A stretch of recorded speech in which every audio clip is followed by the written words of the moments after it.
Kala ko joke lang na may bagong upload siya. Yan pala muted kaya binara niya. Ito na re-upload na.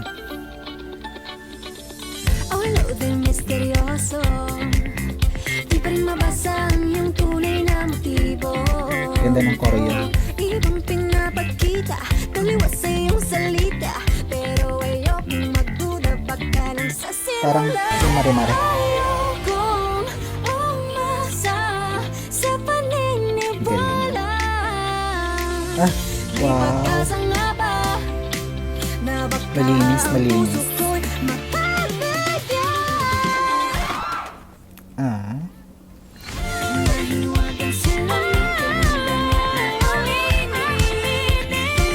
Si Gwen ata nauna sa ganito sa salamin.